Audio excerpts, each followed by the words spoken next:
وقتی که تمام شد بعد به نزد مقام ابراهیم می آید. و پشت مقام ابراهیم، یعنی در کجای مسجد حرام باشد، در روبروی شما بین قبله و بین شما مقام ابراهیم باشد. مقام ابراهیم یعنی عزه پای حضرت ابراهیم علیه السلام که در داخل یک شیشه گرفته شده است. بعضی انسان ها همون هم تبرکی میکنه و درست نیست. و پشت مقام ابراهیم آمده نماز میخوانید. و اتخذوا من مقام ابراهیم مصلی، چون امر الله تعالی است که از قفای مقام ابراهیم نمازگزار جای گیرید، یعنی نماز گذارید.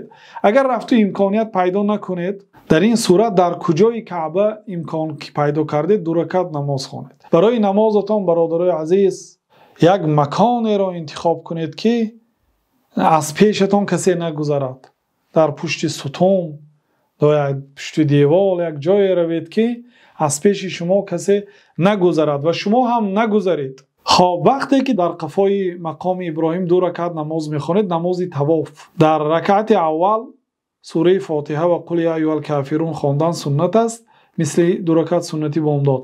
و در رکعت دوم سوره فاتحه و سوره اخلاص میخوانید.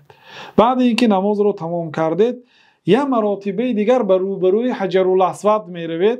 اگر امکان داشته باشید بوسه میکنید، امکان نداشته باشید با دست راست اشاره میکنید بسم الله الله اکبر میگویید و بعد به سوی صفا میروید.